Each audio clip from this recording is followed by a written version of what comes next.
John Scott here with Jonathan Acosta here inside Acrisure Stadium, not Heinz Field here in Pittsburgh, as much as you may want to call it that. Bills, an impressive 26-7 win over the Steelers, and it's impressive not because of what we saw for largely the most of the first half, but the way that they played in the second half. Let's start actually defensively, because I feel like they get a lot of hate. Yeah, especially this season, yeah. And it's because of the inconsistencies and stuff like that. But Shaq Thompson coming out and sliding into the starting lineup for the injured Terrell Bernard and challenging the team in a few ways in physicality. And that's the message of Sean McDermott. But Thompson, a guy who's been with the team just since the spring, saying we got to play at a certain level. And boy, oh boy, it's like they took the Steelers script and used it against him. The story sort of writes itself, right, with the Bills coming into this building. The Steelers brand of football, you associate with the ground and pound, the physical defenses that they've had over the years, and that's the exact formula the Bills used to win this game 26-7. I sat down with Thompson this week, actually, and he said that no one is going to run on this defense the way they have anymore. He made the comparison, I think we talked about it in midweek, to a home intruder coming into your building. You're not letting them get into your building. The Bills did not let the Steelers, who came out looking like they wanted to run the ball in this team, they couldn't. They had 58 yards on 18 carries, really forcing the Steelers then to try to throw the ball with Aaron Rodgers, and he clearly looked limited with that injury to his wrist. The Steelers' offense, for as bad as the Bills' offense looked at certain points in this game, this Steelers' offense was far worse. Like you mentioned, Shaq Thompson setting the tone on what might have been the best defensive performance that they've had all season. It absolutely was. They did not budge really much of an inch. The only touchdown they allowed was off of a Bills turnover. They were sensational, and it was a rare moment where it was the defense carrying the water and kind of weathering the storm and holding the opponent at bay while the offense tried to figure out what they were doing to put points on the board. And ultimately, you know, the offense they come down and get the field goal. There's the hit on Josh Allen that maybe we talk about later. But they're still down 7-3. You felt like, man, that was a golden opportunity. They were going to go for it on fourth down, but there was a false start. And so they have to end up kicking the field goal right. And then, so you're down 7-3. The Steelers are getting the ball to start the second half. And then Joey Bosa makes a huge play. Forced fumble, Christian Benford there to pick it up. 10-7. Then a little bit later, the pick on Mason Rudolph. Two quick turnovers from this defense to settle the score in terms of the turnover battle, because the Bills had turned the ball over twice in this game. And really, like you said, give time for this offense to sort of find some rhythm. I don't think it ever really happened in the pass game, but this was one of those games where you didn't really need the pass game because of how dominant this run game was. 249 total rushing yards, the most by a visiting team in Pittsburgh in 50 years. That speaks to just really what this ground game has really been doing all season long, led by James Cook. Josh Allen said after the game that, look, he's one of, if not the best backs in football. This defense goes as he goes. Cook ran for almost 150 yards in this game, and they really rode him to sort of a steadying performance on offense. 32 carries, a career high for Cook in this one. 7th 100-yard game this season. He had 7 in his career total going into this season. So if you want to talk about an instant return on investment, we know the saga to get a new contract for James Cook. Both sides really coming out on top in this one here. Mm-hmm. You mentioned the running game here, 32 carries, all that stuff. I mean, Ray Davis getting involved. Josh Allen now has more rushing touchdowns than any quarterback in NFL history. It was established early that this is what they wanted to do, run, and it's coming with no Spencer Brown, no Deion Dawkins, Alec Anderson right tackle, Ryan Vandemark at left tackle. A really, really solid performance, albeit for Anderson, a couple penalties that he's like, hey, TJ Watt's coming off the edge here. I got to try to get any advantage I could. And that seemed to sort of be some of the game plan. I even started to think about it in the third quarter. It's like the lack of any intentionality to push the ball down the field. It felt like it had to be a game plan decision, maybe to protect the two tackles, especially considering the pass rush that the Steelers have. And I feel like Josh Allen sort of maybe alluded to it, how it's maybe more of a get the ball out quick kind of game, get through his reads quickly, where you maybe saw him, maybe his first read or second read was down the field, but he was quickly getting to the check down. Back to the run game, though, I felt like we also saw the Bills sort of, while they were sputtering, sort of that break glass in case of emergency that they have available to them. Let's run Josh Allen. I felt, at least to me, it felt like they were running him intentionally more than maybe at any other point this season. And that seemed to not only get the offense going just a little bit more, but I think it also helped get Josh Allen in a little bit of a rhythm. I think he's just sort of one of those psychos that he feels the contact and it gets him more involved in the game, right? And you see him drawing back and forth with Cam Hayward and stuff like that. I think that's something this Bills team can sort of put in the back of their head, and it's like, hey, like, we saw how Josh Allen responded after we started running him a little bit more. Maybe something that they can maybe not lean on, but employ a little bit, especially if the passing game continues to struggle the way it has been. This is the point in the season for years now where Josh Allen is throwing caution to the wind. This is no time here. You're 7th in the AFC playoff standings. You are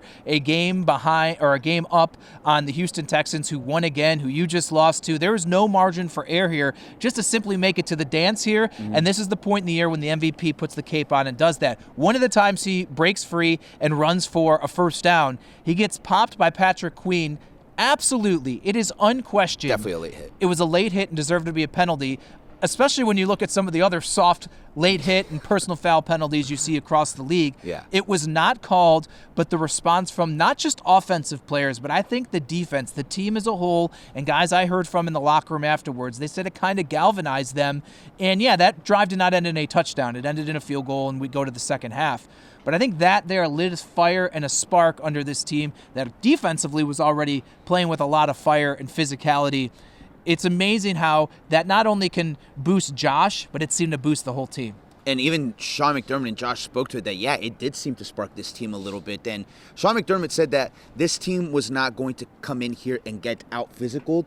I think the lack of a response to that would have signaled that, hey, we're going to let Pittsburgh come in here and bully us around. And yes, this team has had some poor performances, but they're not a team that takes physicality lightly. And I don't think that they're a team that are just going to let someone out-bully them. Now, I do think they lost the physicality battle in Houston. I don't think they're of a mindset to let that happen a second week in a row, and we certainly saw that response after that. And we have heard Sean McDermott time and time again, in wins and in losses, mention the physicality and an attitude that you play with. Yep. You saw the attitude, you saw the physicality, and on this day, it led to a victory. Not a lot in the passing game, as you said. James Cook, your leading receiver. Maybe Dawson Knox eventually got up there. Ty Johnson, Brandon Cooks had the most receiving yards for any receiver, 5 receptions total for receivers, but one of them was big, and it was from Keon Coleman. Back active after 2 games not active here, spoke with him after the game, and I simply said, how much did it mean to just be suited up and play again? And Keon's kind of taken the, not downplaying any of this, but he hasn't really shown a lot of emotion. He said it means a lot to me, and I think it's a step, a small step here, and it was a great Josh Allen play to elude the sack. Yeah.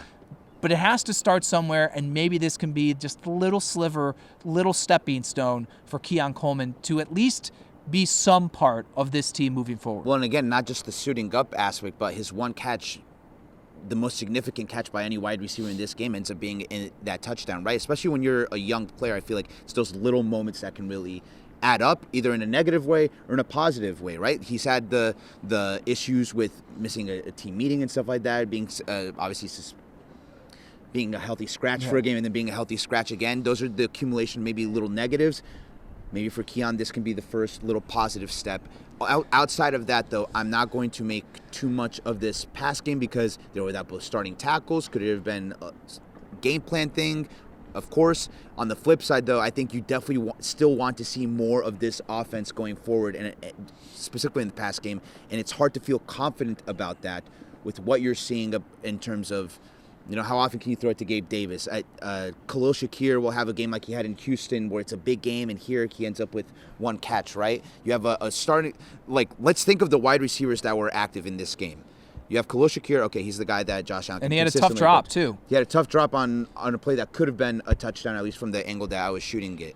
Outside of Khalil Shakir, it's Gabe Davis, a guy who was on the practice squad, recently signed to the active roster. Brandon Cooks, a guy who you just signed this week. Keon Coleman, a guy who was a healthy scratch the past 2 games, and Tyrell Shavers, a guy who's mostly a special teamer. So what does that say about the state of this wide receiver room, right? Not ideal. Not the way I think anyone expected it to be at this point in the season, but it's what they're going to have to sort of cook with going forward.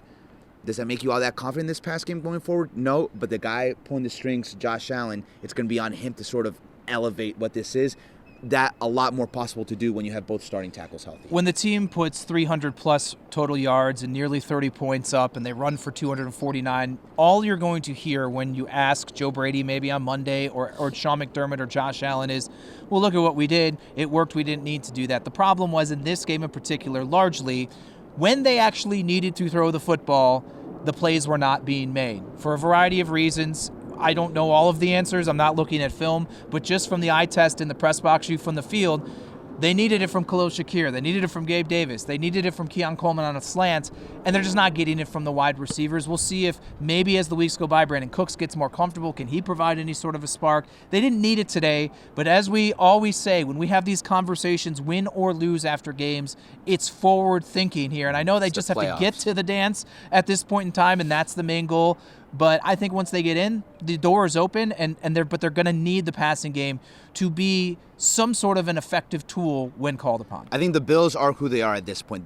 I don't think the passing game is going to reach a point where you're like greatest show on turf, right? Peyton Manning Broncos, where they're just spreading it all over the field and Josh Allen is throwing for 400 yards. They need the passing game to at least be at a sort of B-plus level, because this run game is an A+. It's one of, if not the best run games in all of football, especially when they unlock the beast they have in 17 as a runner himself. It opens up so much in this offense, right? So I think that's going to be the calling card on offense the rest of the way for the Bills. They just need the passing game to sort of be a nice complement to it, because if it can't be, teams are going to snuff out the run the way we've seen in Miami, the way in Houston, and then the Bills are going to be forced to throw the ball, and we've seen what happens when they're forced to do that. All right, so they get a much-needed win, stay on top of things in the wild card race as the team's kind of yo-yoing. There's all sorts of craziness and things like that are happening as we now turn the calendar to December. Next week, they're back at home, a 1 o'clock game now, which everyone is glad that changed. Cincinnati, who is a different maybe opponent and thought now than they were just weeks ago. Joe Burrow back beating the Baltimore Ravens on Thanksgiving. And we know what that offense can do. It's a matter of what can the Bengals defense do. They, too, responded pretty well against a team in Baltimore that has firepower, even though it's not really showing it at this point in time. So no gimme for the Bills next week. Another tough challenge. This was a great game by the defense. Different than from what a lot of what we've seen out of them this season. Next week, if they can repeat this next week against Cincinnati, against Joe Burrow, Jamar Chase, T. Higgins, they have a ground game all of a sudden again with Chase Brown. If this defense can repeat anything similar to what they did here against that Bengals offense, then I think we can start to talk more seriously about a defensive turnaround from this Bills team. And we will truly be tested, and this team will be of one game at a time, because we know looming after Cincinnati is that critical matchup in New England. With Jonathan Acosta, I'm John Scott for Channel 2 Sports.